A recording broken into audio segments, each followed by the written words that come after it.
Oh my goodness. Picture, or you rather just see everybody there?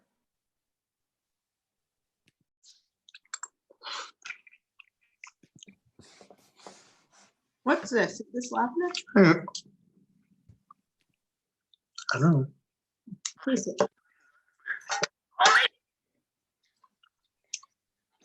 For me. I am. Neshama, will you check YouTube again?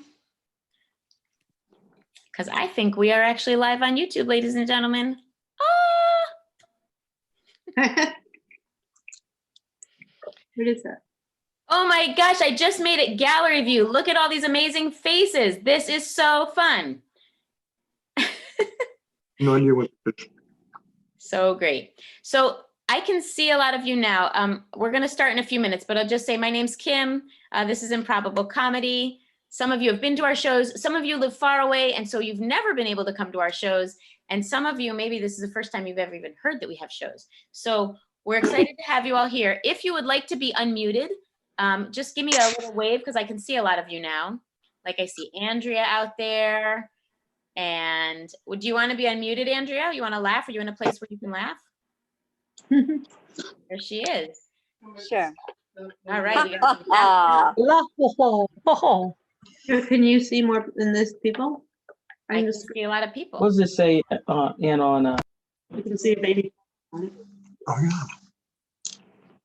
To our next page. Give me a little wave because I can see a lot. Oh, I see Bradley Cohn in the audience, all the way from Chicago. Sometimes you got to travel for these things. You're right, we're naming. You got on there with your phone for the link from that?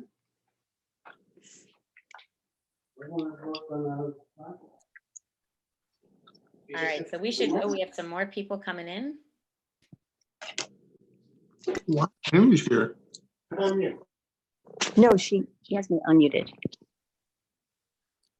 So this would be the part of the show where you'd be like walking into the venue, you're finding your seat, maybe you're getting a beer or Getting a some non-alcoholic popcorn. cocktail at the No, bar. I don't have to do anything like that. And, oh, here's Dad.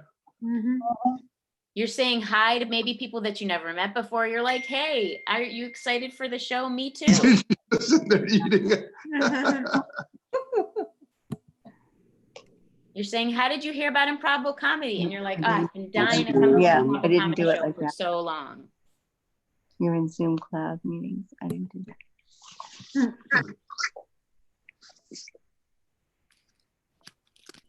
Oh, I see Sonia. Sonia reached out to me earlier today. Couldn't find the link. Ask her what the password on Zoom is. Kimmy? Hi. Kim, what's the password on Zoom? There's no password on Zoom. Okay, we can't get it on the laptop, but I'm on the phone. Yeah, I didn't do it like for that. so long. You're in Zoom cloud meetings. I didn't do that. Yep. All right, it's just about 8 o'clock. Sonia reached out to me earlier today. Couldn't find the link. Ask her what Yeah, the so that's password it. on Zoom is. Kimmy? Hi. Kim, what's the password on Zoom? There's no password on Zoom. Okay, we can't get it on the laptop, but I'm on the phone. Yeah, I didn't do it for so long. Zoom cloud meetings. All right, I did just mute. Right, it's just about 8 o'clock. Sonia. Yeah, so that's fine. So I did just mute people because I realized if you're watching this on YouTube and you have it open, that could be, that'll make it very, they'll have a cycle back. Yes. Yeah. Yeah.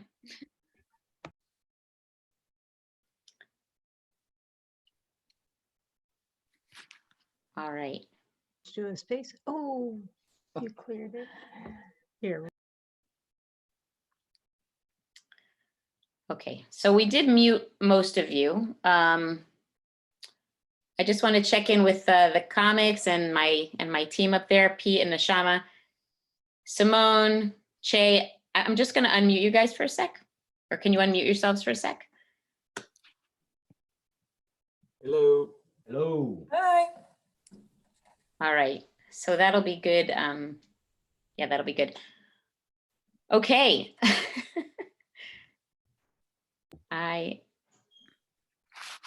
Okay, that's better.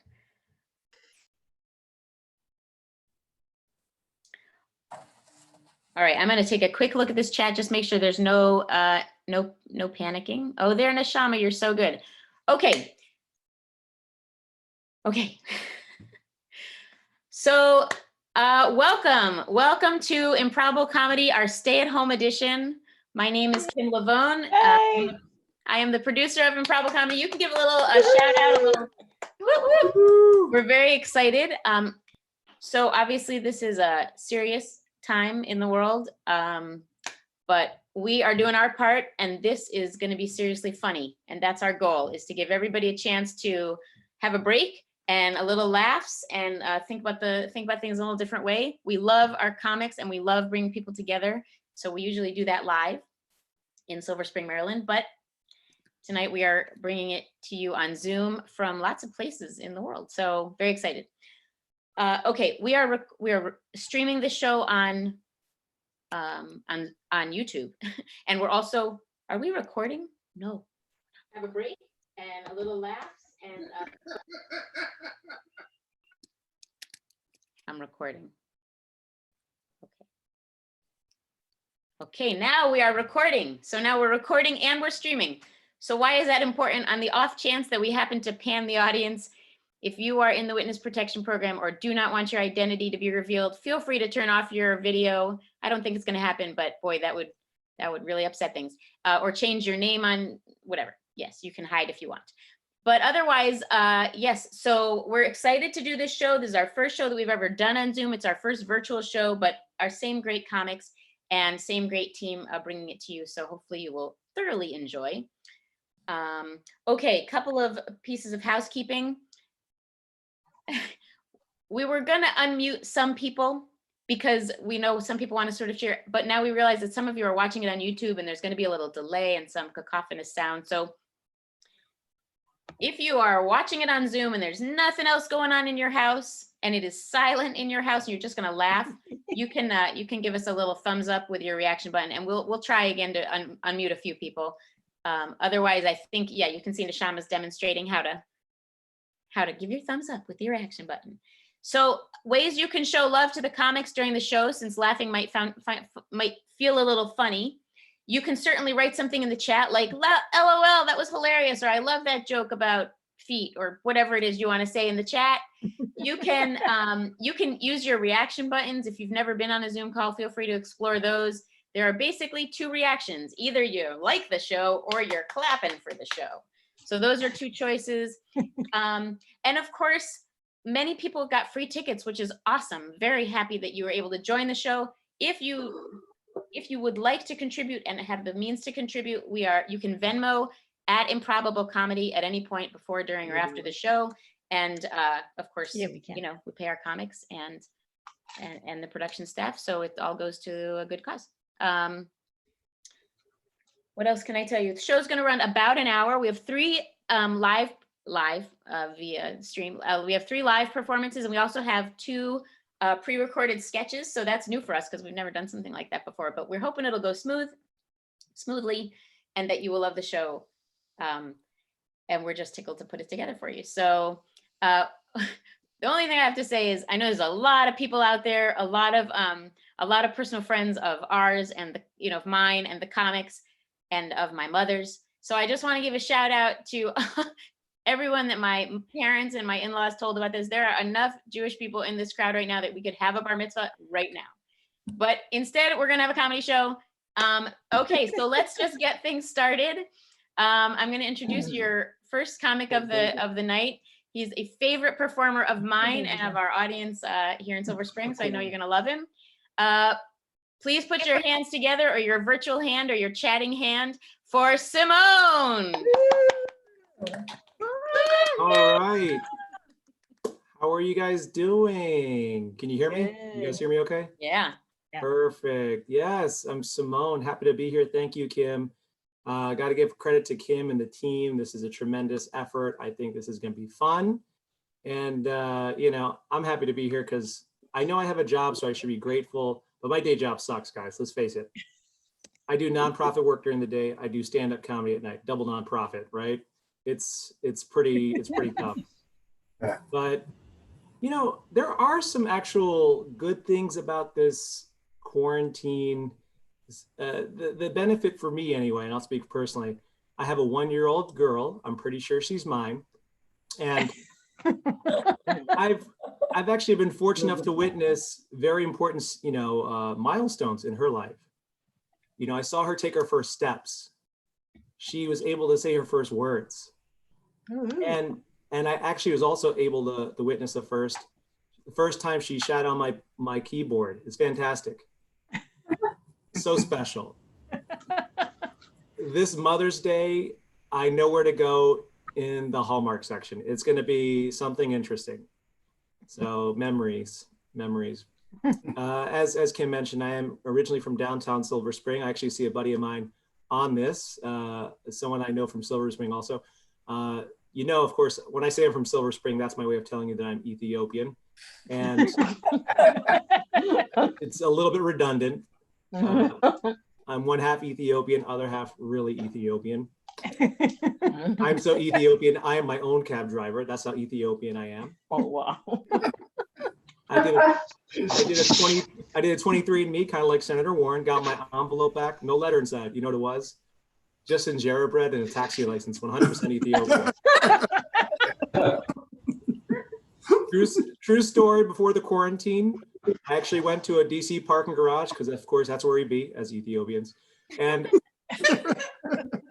I was trying to pay this Ethiopian dude so I could actually leave the parking garage. The dude looked at me like I was crazy. He was like, "What are you doing? We're Ethiopian. We don't pay. Go." See, do you see this? What I did with my hand?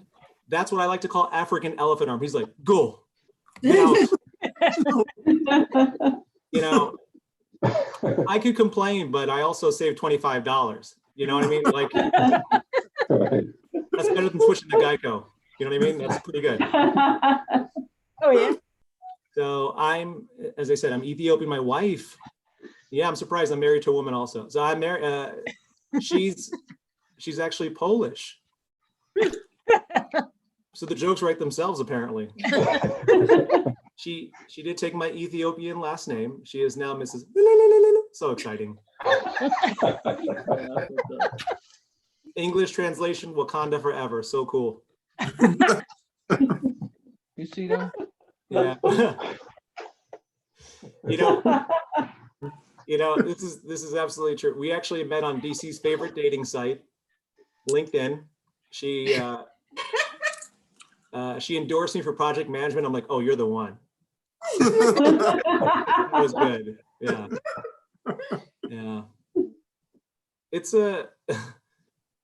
I know I have an interesting look, of course. You know, this kind of here. Hey, you got I kind of look like a mime who talks too much. You know what I mean? Like, it's like I've gotten Black Mr. Clean reference, which is good in the pandemic. I've also gotten anorexic Dwayne Rock Johnson. You know, and of course, before the quarantine, I went to a college show. This college that said, sir, called me sir, felt great. "Sir, you look more like handsome Squidward." I'm like, "Really?" Thank you. I think from your laughter, I see that you disagree. Thank you so much. I actually think I'm more of a bald, broke Barack Obama. If you I don't know if you guys, I don't know if you realize this. Obama is not even 60 right now. I think he's 58. Yeah. Everyone in the race, left in the race, and most people in the race were in their 70s. Was this a presidential run, or is this a fight at Denny's? What's happening right now?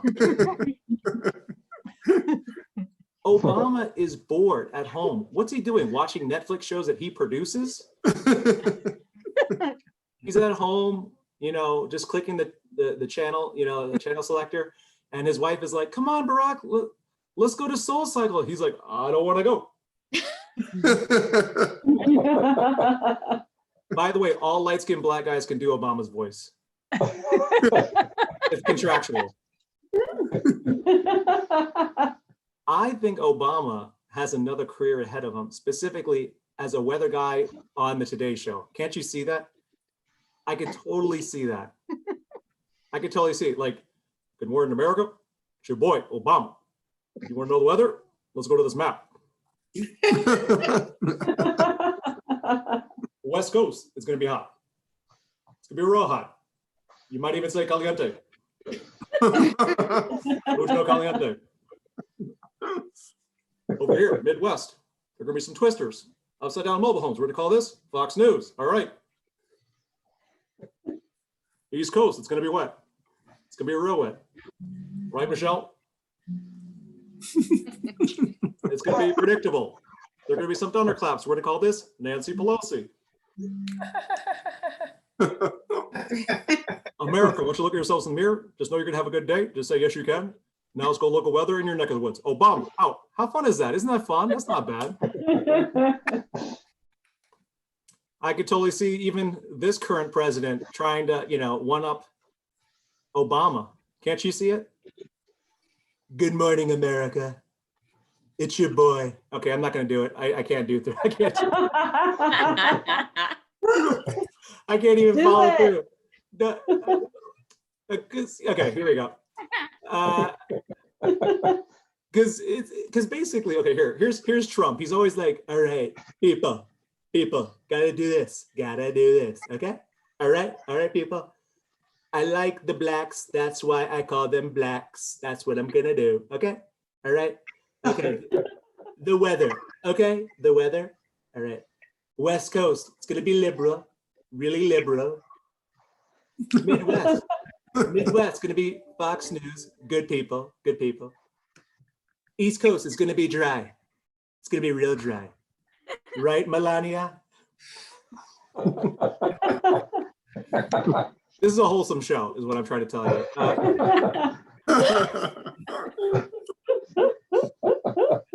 So this quarantine, of course, we learn about each other. We're cramped in small spaces in this area on the East Coast, in the DC area is where most of us are based. And I see a lot of people here on this Zoom chat, which I call a funny conference. And you guys, we're type A's. This is DC, nerds. I'm looking at the Zoom. I can smell the student loans on this Zoom. Like, this is type A's, organized people. My wife is very much a type A. I'm a type A minus. I'm hardworking, but a little lazy. I'm kind of like Forrest Whitaker's eyes. You know what I mean? Like it's kind of like that. Cheap Shot. He's a great actor. I know. I just saw Marcus's message. Simone is the only guy to ever successfully slide in someone's LinkedIn DMs. This is the first time. It's not even I'm going to take that. Thank you, Marcus. I'm going to consider that as an endorsement. So like I said, my wife is very organized. I'll explain. She needs to clean to actually relax. I need to relax to clean. We live in a 2-bedroom apartment. Yikes. Like right now, I told her I'm going to CVS. You know what I mean? Like this is where I'm hiding right now. But that's just me. I did say, of course, as a child of immigrants, any other children of immigrants here, I'm going to look at the speaker view, I can't really tell. Round of applause or round of, I don't know, hand marks. Or, Yeah. There you go. Children of immigrants. Yeah, there you go. By the way, this recording is going straight to TSA. So we're going to report you. I'm a spy. Okay, so I'm just kidding. No, so, as a child of immigrants, what does that mean? You can never impress your parents. I told my old man I do stand-up. He's like, you do comedy, Simone? You're not funny. Your life is just a joke. Like, even when I was a kid, he was really rough on me. He's like, Simone, you're 2. You're a man. When I was your age, I was 4. Grow up, Simone.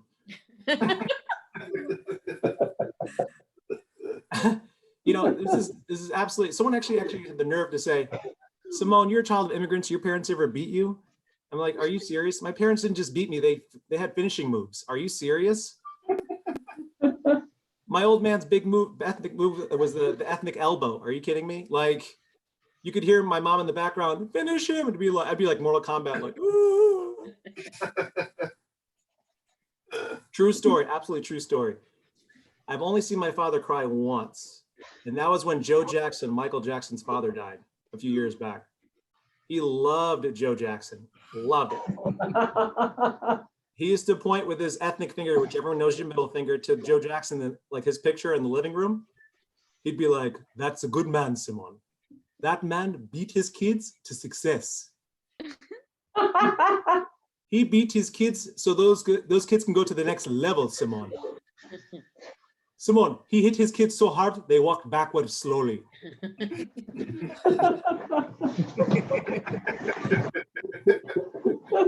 In essence, his hit became a hit. Get it? You don't? Go, get out.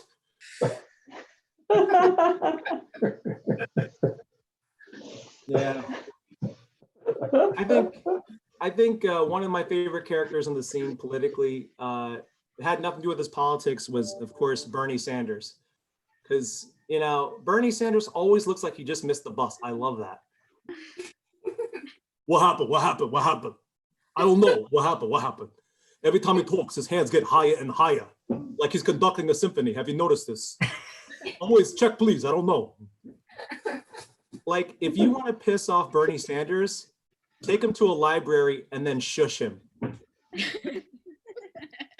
What do you mean, keep it down? I'm here by the periodicals.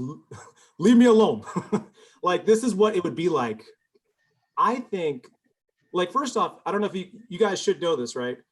Like Bernie Sanders is a stunt double on like the Curb Your Enthusiasm Larry David show. You guys know this, right? It's an older Jewish guy from Brooklyn imitating an old Jewish guy from Brooklyn. That's like me playing Key from Key and Peele, everyone. That's easy. Like that's done. Did you guys see his last town hall he did on Fox News? Like seeing Bernie Sanders on Fox News, that's like seeing a vegan at a barbecue. You can do that? And he was doing his typical Bernie Sanders stuff. The top 10% of the 2% of the 1%, solve for X, plus Q, crumbling infrastructure, universal health care for all. Of the 1%, everyone in the audience like, we can't do math. What are you talking about? He got so cocky at one point, he actually turned to the panelists and said, hopefully I wasn't too hard on you, and then did a shuffle like this.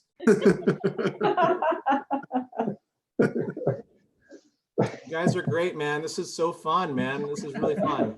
Awesome. This is awesome. Yeah, I think I have to wrap soon, but here's one thing I'll tell you. I'm liberal. You know I'm liberal because I'm annoying. And we got to get outside our liberal bubbles, folks. For a lot of us, I know we're more left-leaning. So I actually went to Trump's country in Southern Virginia, of course, before all this. This is like a couple months ago. And I went to this one barista. I wanted to see what he thought about Obama and his legacy, right? And like, what did he think? This guy had like a horseshoe mustache. He looked like he says, America with you. You know what I mean? Like that type of guy. You know, the one who says, he's like the type of guy who'd be like, you know, meat, that's what's for dinner. That type of guy, you know what I mean? Like, he could have been voting for Hulk Hogan. That's what I thought he was. And I looked at his name tag. His name tag said Dale. And I was like, Dale, what do you think about Obama and his legacy? He's like, President Barack Hussein Obama. I was like, uh-oh, here we go. He leaned in, so I got to lean back. He's like, oh, and of course, when I go to Starbucks, they always mess up my name. My name isn't Simone. My name is Simone, like I'm a Girl Scout cookie, all right? He's like, he looked at my cup, Samoan, right? Here you go. All right. Obama, when he was in office, the stock market doubled. Price of oil came down. He got Osama bin Laden. He prepared for a pandemic. All right. And over 20 million people are covered by Obamacare. What I'm trying to say is I think it did great. Oh, I bet you didn't think I was going to say that, did you? Guess who's racist? You, Simone. I just am not Shyamalan, you bro. And I'm gay. I was like, I don't know what is going on. I came into Starbucks a thirsty Ethiopian. I left a racist Simone. Guys, that is my time. Follow me on the gram, Simone_comedy. Oh, we have a lot of show for you folks. So strap in. We are ready to keep it going with this first clip from a very funny Yasmin Elhady. Roll the clip.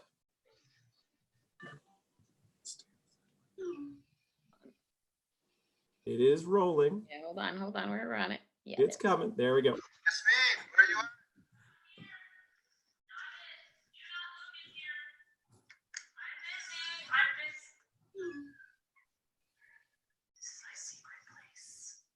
This is where I hold all my conference calls.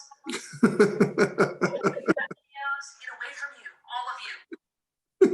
Stick their fingers underneath the door. Mommy, what are you doing? I'm just using the restroom. I want to watch. Nothing to watch here. Just one person.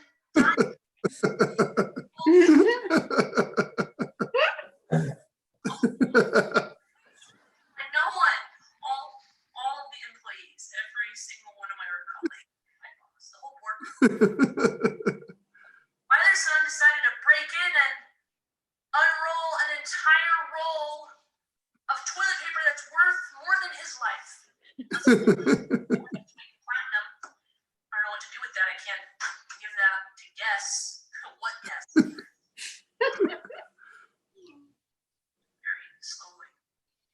Before this COVID-19 thing, I used to use the bathroom for doing my to-do list, going on Facebook, watching all the videos. Now I'm writing my last will and testament.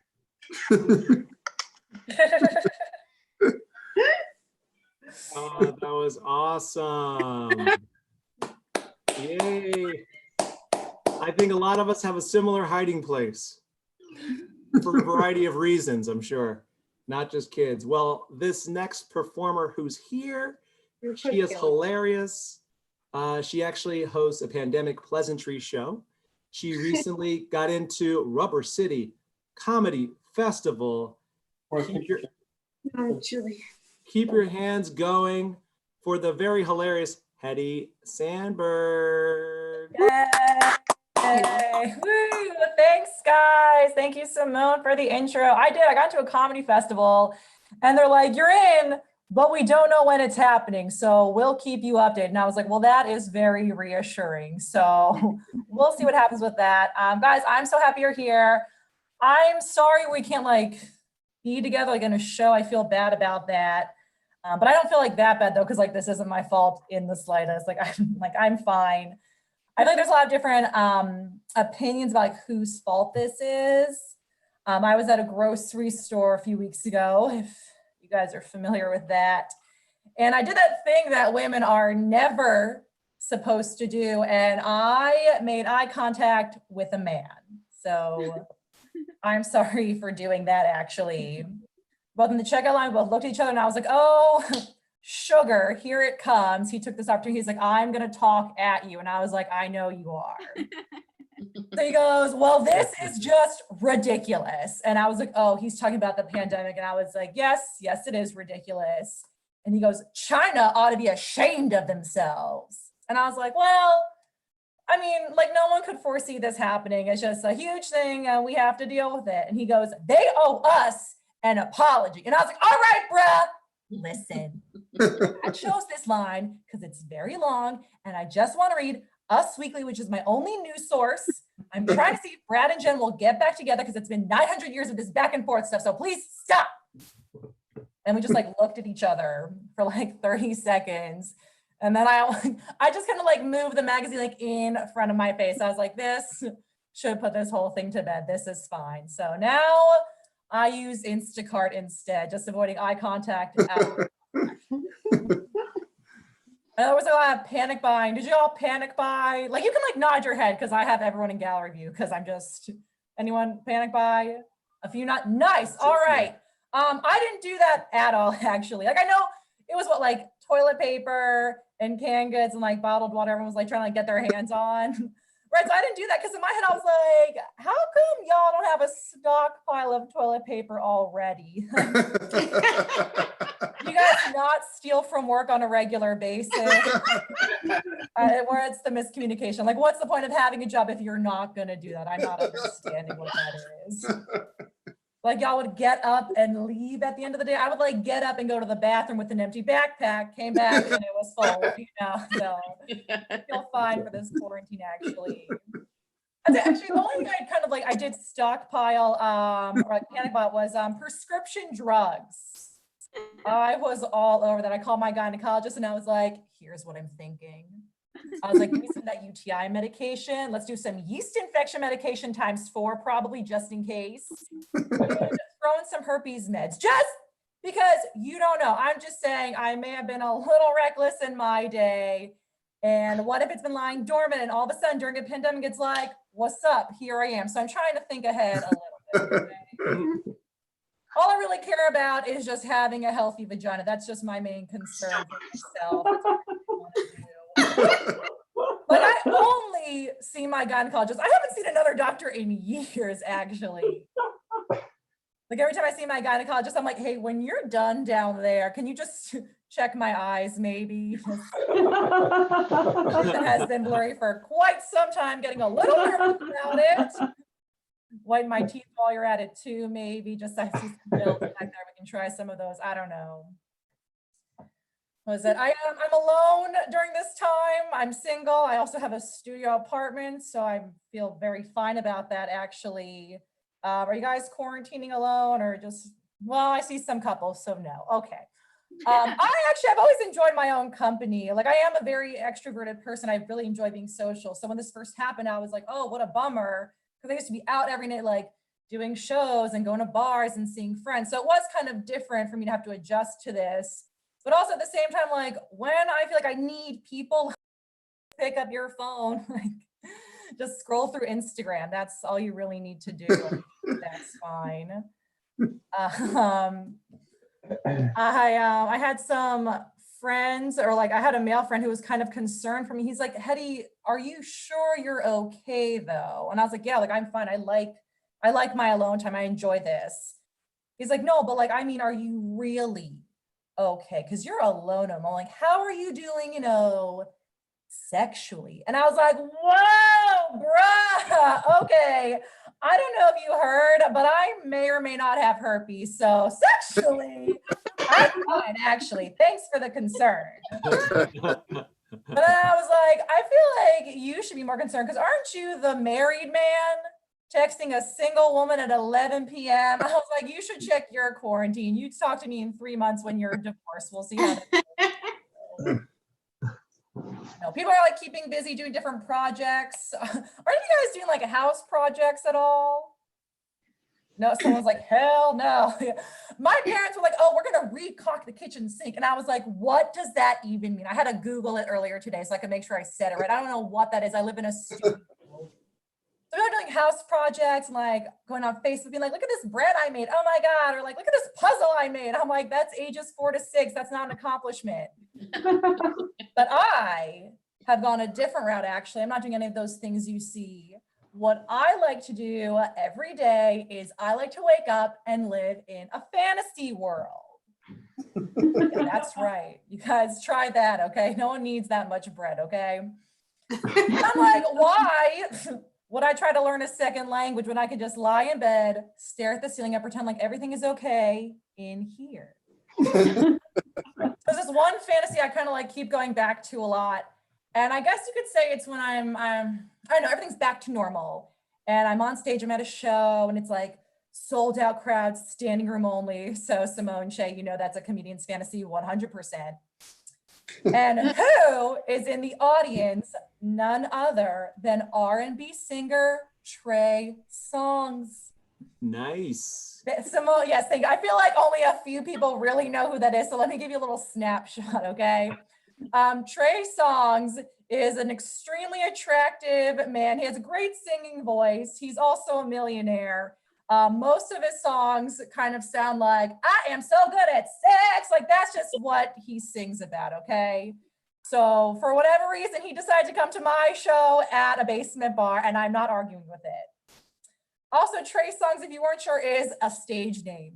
And he spells songs, Songz, okay? This is the man that we're dealing with.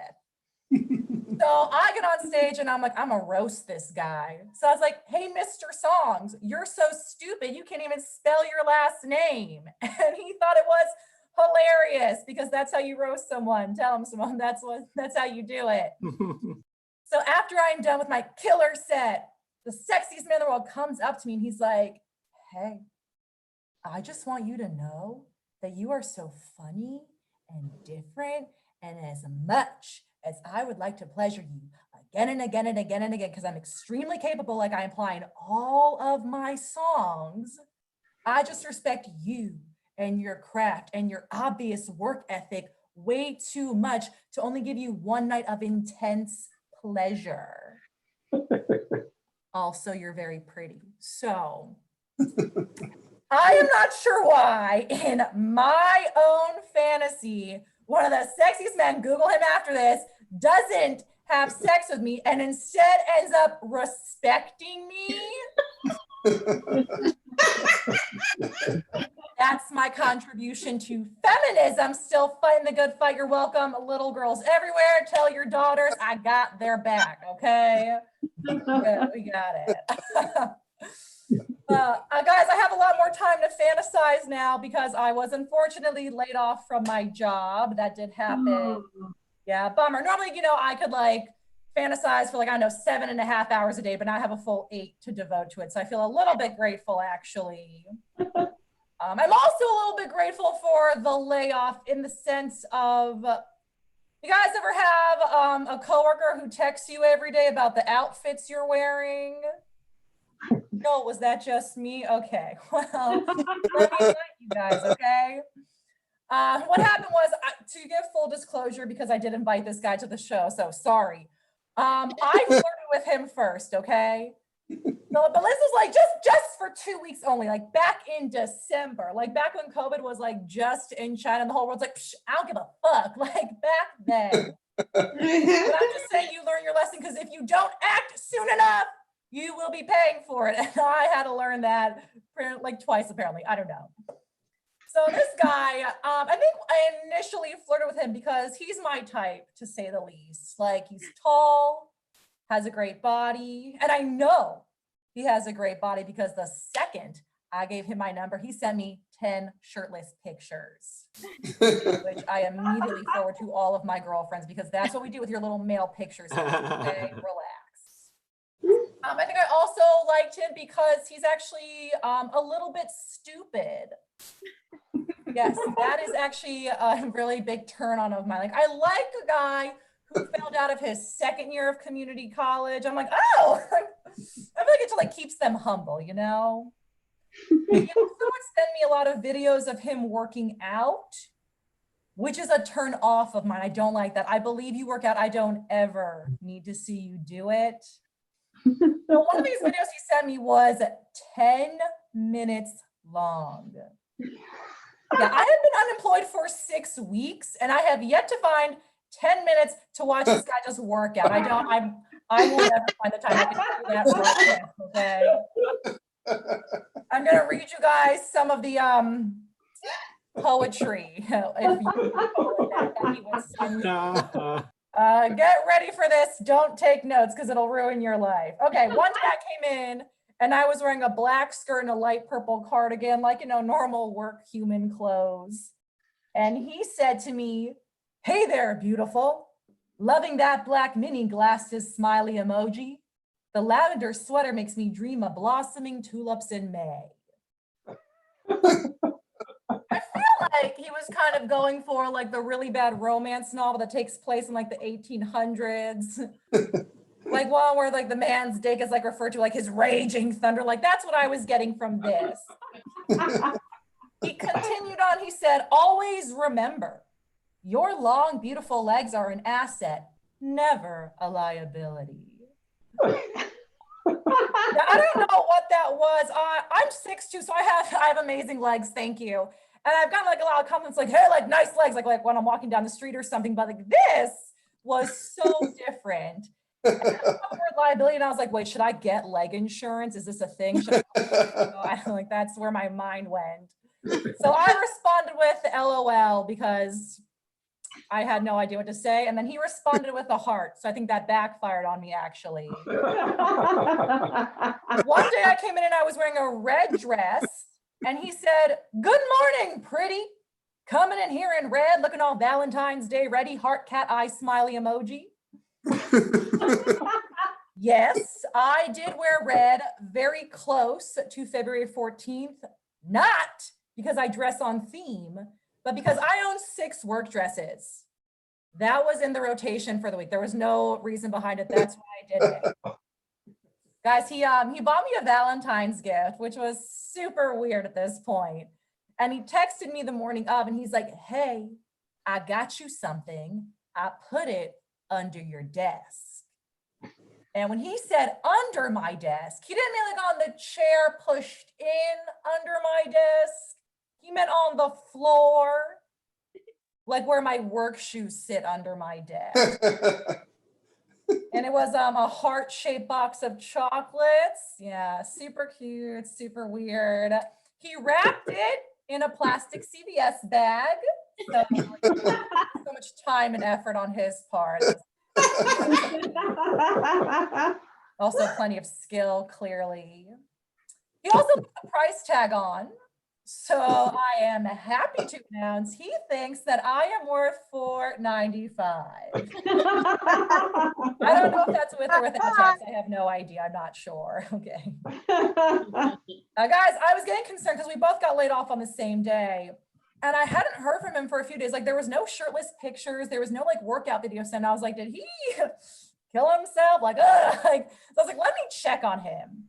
So I just texted him and I was like, "Hey, how you doing?" And then we had a very nice, normal coworker conversation. And I was like, "Wow, this is so good. This is like how it's supposed to be."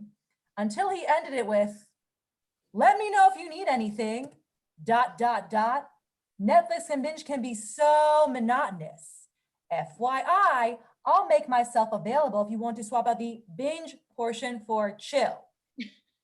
Sunglasses, smiley emoji. So I replied to that one, not with LOL, but with, "I am practicing social distancing." So I just don't want these restrictions to be done. I think for him, we will forever social distance. So all right, guys, that was my time. My name is Hedi. You guys are so fun. Thank you so much, Simone and Kim. Yay! That was fantastic, Hedi. All right. And guess what? We have another clip for you from another favorite of Improbable Comedy. He's based in Virginia. His name is Nick Hopping. Let's see what he has to say. One second. By the way, in the meantime, let's just look at him, his really nice eyes here. All right, here we go. Check that out. All right, and I like his eyes. over to you. Still learning something new every day. We're all not allowed to go outside and it's getting boring. So today, I learned a trick to give yourself that hit of adrenaline right in your own home. Find any door and then put your toes as close as you can to the door, but without them actually touching the door when it opens or closes. Then all that's left to do is buckle up. It's so close. Am I on a roller coaster? Am I on a roller coaster? Feels like I'm on a roller coaster. Feels like I got asked out. Wanna be.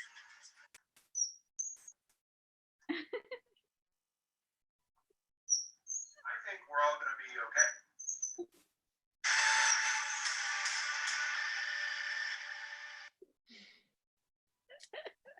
All right. Yay. Okay, Nick. That was Hopping. fun. Oh, Well, now we know how to add some excitement to your everyday. So coming to a door near you, I guess. But that was fantastic. And coming up, we have our headliner for today. He has an album you should check out. In fact, you should download. It's called A Temporary Summit. You can find him on Instagram, Guerrero 88. He is your headliner. Keep it going for the funny, very, very funny Jay Guerrero. Hey, how are ya? How's everybody doing? Good? Yeah. Awesome. Anybody hear me all right? Yeah. I'm sorry, this microphone isn't plugged into anything. I just needed like a safety blanket, you know? This is weird. I can see 20 people. Can the 20 of you like wave to me? Hey. Oh, that's so cute. You all did it. Ha, you puppets. Look at you. It's so I don't know how you're watching this YouTube or whatever, but I can see 20 people. I don't want to like offend anybody, but a lot of you guys look like you're like my parent or my grandparents' age. Yeah, so it feels less like I'm doing comedy and more like I'm about to explain my poor life choices to you. You know? So, all right, you called me Andrea. It's not oregano. Damn it. Crowd work is alive and well in the 21st century. All right, sorry. COVID got me trippy, man. I don't know about you guys, but I'm obsessed with watching the news, you know, and in COVID, it's showing how everybody is being affected racially, and I can't stop thinking about race. I don't know about you guys, but I watch like the news all the time. And now that you can see that everybody's doing their job from their house, you can tell that white dudes are totally crushing it. Like you can see that now, right? Like every white dude has a private library. Why? Why? Meanwhile, you see the black correspondents, they're outside the public library, just like, thank God the Wi-Fi's still on. Good for you guys. Seriously, man. Racially, I can't stop thinking about this. Sorry, I just can't. Like I don't know about you guys, but like, look, I'm Dominican. I was undocumented for 25 years. I only have a high school diploma. So I am really shocked that I am doing better than a lot of white people. I'm sorry, I'm just shocked by that. Like I'm doing better than Dallas. How? How? The entire city of Dallas was at the food pantry by day 2. It's 2 months in and I'm 4 days away. That's a good record. I think that's a pretty solid record. You know what I mean? I don't know how everybody's trajectory has been into poverty, but mine was slow. You know, like 2 weeks in, my partner and I, we were like, all right, we're gonna stop shopping at Target. And I was like, that's fair. We only started shopping there at November, so we weren't bougie about it yet, you know? So it was easy to give it up. That was very easy to give up that bougie behavior. You know, let's go back to Walmart, to our friends. When they saw us coming, they're like, we knew you'd be back. We knew you'd be back. Now we're at Aldi. We go cereals all right, you guys. Okay. Yeah, man, this is a crazy, crazy thing going on. And it's a crazy year because this was actually the year that I was supposed to become a US citizen. Like I could become a US citizen this year. And I know it's not a great year to join the team. I know it's weird. You know, it's a rebuilding year, but who's better at rebuilding than Spanish people? Right here, baby. I got you, America. Build you a nice deck. That's what I'm gonna do. It's crazy. I was actually, like I said, I was in this country undocumented for over 25 years. You know, and when you grow up like that, you know, I had no paper, I had no social. And growing up like that, you know, being deported, it's a real daily fear. But the problem around my house was that my mom used that like it was the boogeyman just to get me to do whatever she wanted all the time. Isn't that horrible to scare your own babies with ice? Like you shouldn't do that. Like that's very mean. And she scared me with ice anytime for any reason. Like I'd be leaving the house and she'd be like, hey, take a sweater. And I'm like, I don't want a sweater. She's like, oh, you don't want a sweater. Let me tell you what's gonna happen to you. And then she started with her ghost stories like, okay, you're gonna be outside. It's gonna start getting cold. You're gonna cough, you're gonna faint, right? Because you're sick. Somebody's gonna come. Somebody's gonna call 911. They're gonna take you to a hospital. They're gonna ask you for your social security number. I'm like, what? Exactly. You don't have one, you're gonna get deported. That's how she tried to scare me. And then my favorite line was always my next line, which was this. And don't call me when you get deported. Who am I gonna call? She is the only person I know in this nation. Like, that's kind of mean. It's very mean. She was so mean about it. I almost, you know what? I almost wanted to be picked up by ICE just to see her reaction. Like, I almost just wanted to see how she would react. You know, like if ICE was to call her and be like, "We got your baby. Does he have a sweater?" No, he's not my kid. Click. Come on, man. My mom, she's a character herself. This is what mom would say. Anytime I did something wrong, my mom would always yell the same thing. Whenever I did something wrong, my mom would look at me right in the eyes and she would say, "As soon as you turn 18, you won't get the hell out of this house. I cannot wait till you turn 18 so I can legally kick you out of the house." I don't know about you guys, but I was the most stressed out 6-year-old in the playground. Like when me and my friends would be in school, like talking about what we saving up our allowance for, my friends would be like, "Oh, we saving up for video games. What are you saving up for, Che?" I was like, "An apartment." I don't know if you guys know this, but life's gonna get real when you turn 18. It ain't gonna be Pokemon cards forever. So save your money. My mom wanted me to know that 18 was the cutoff, right? She didn't play with that, to the point that every year on my birthday, my mom would make me a cake. And on that cake, she put candles. But the candles never added up to how old I was, but they added up to how many years were left before she can legally kick me out of the house. Isn't that just mean? That's traumatizing for a kid. You know that, right? Just on my 15th birthday, just seeing a number 3 candle on that cake. And then he had my name. It just said soon. ... No. Oh my God, I'm drinking. All right, sorry, fam. Sorry.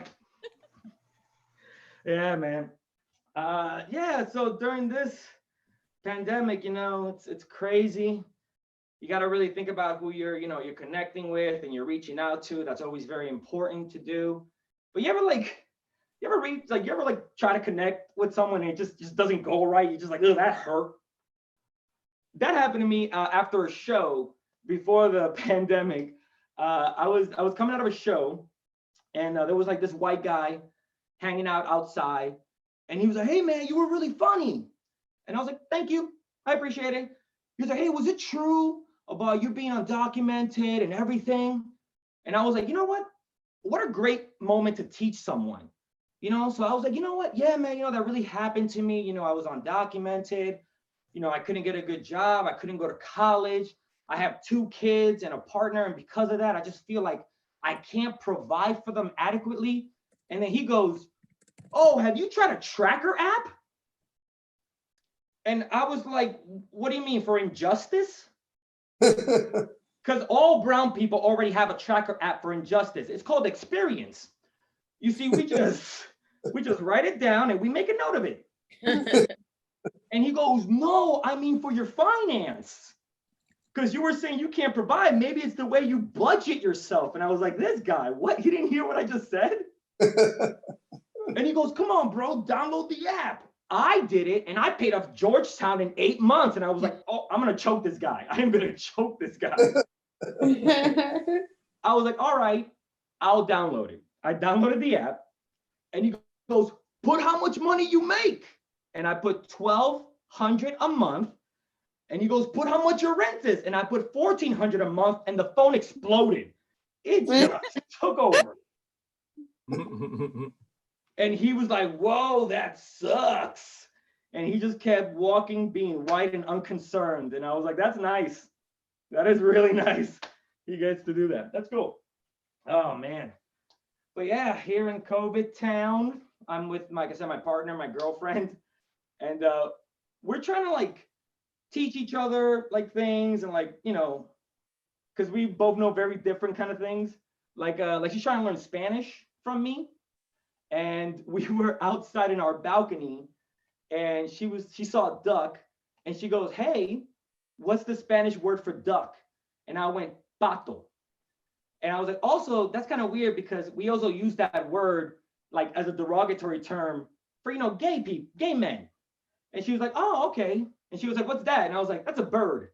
And she's like, what's that? What's the Spanish word? I was like, pájaro, which by the way is also a derogatory term for gay men.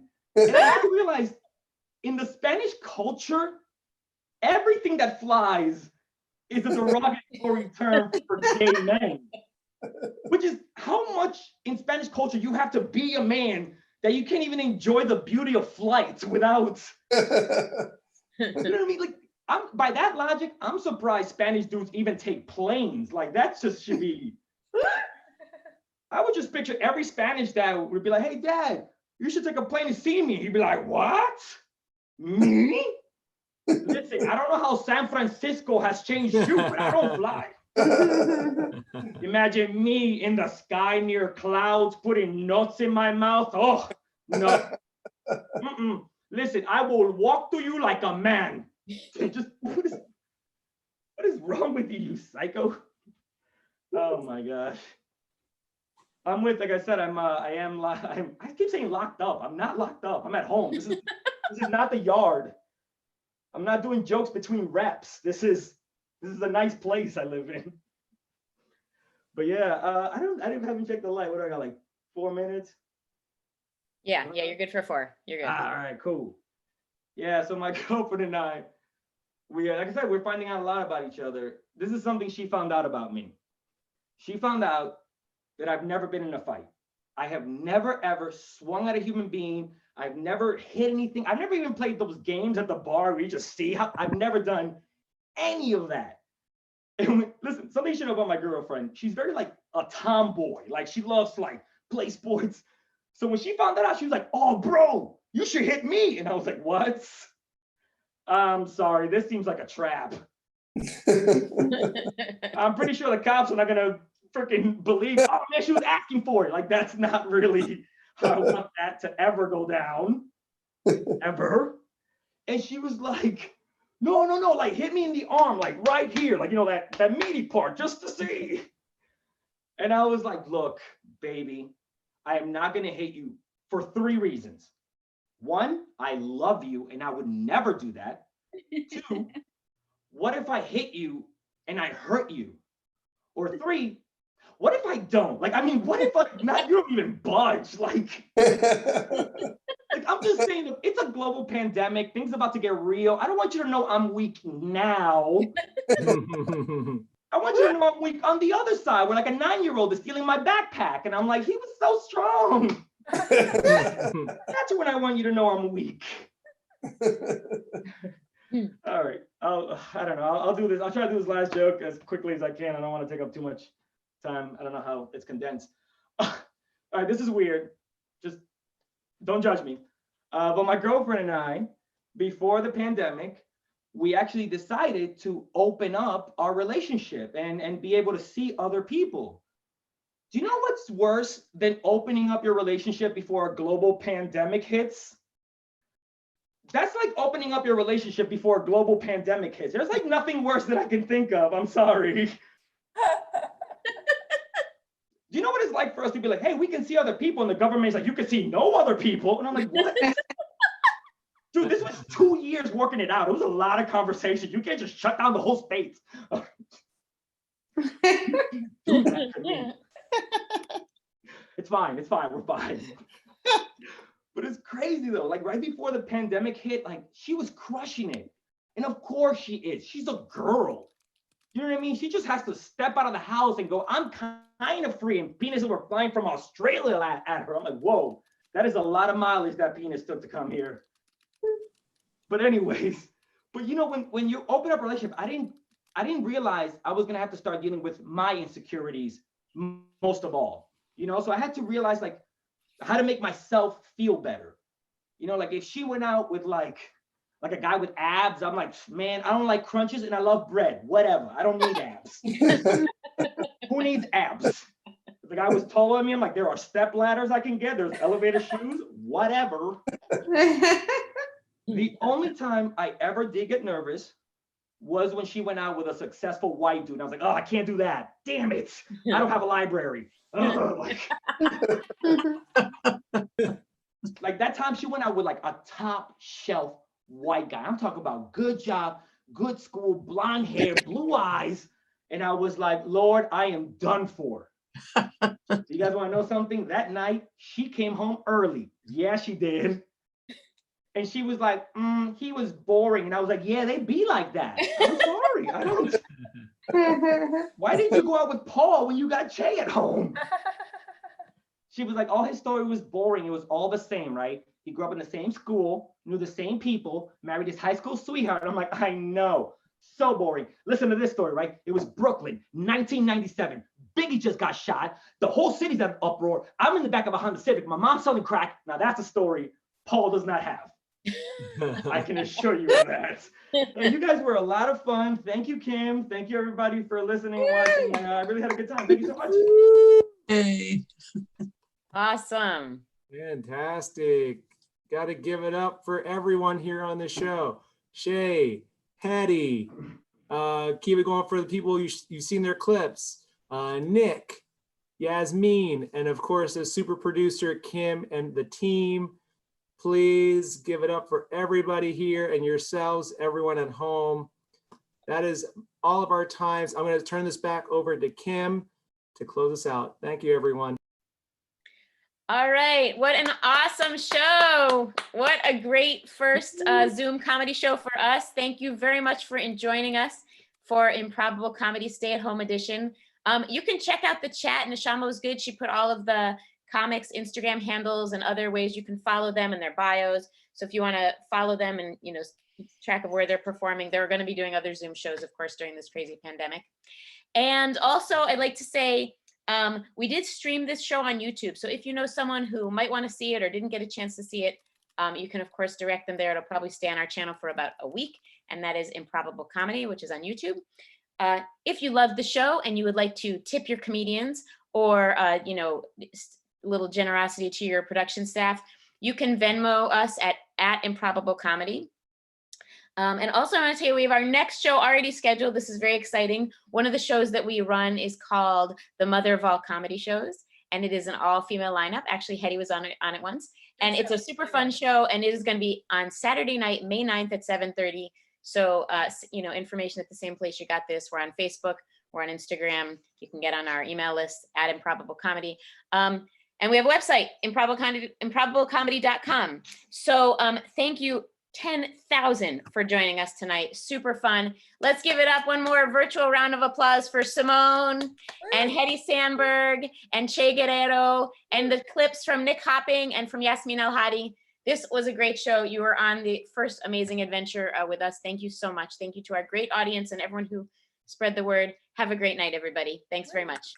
Take care. Thank you. Bye. Guys. Bye. Bye. I'm ending it.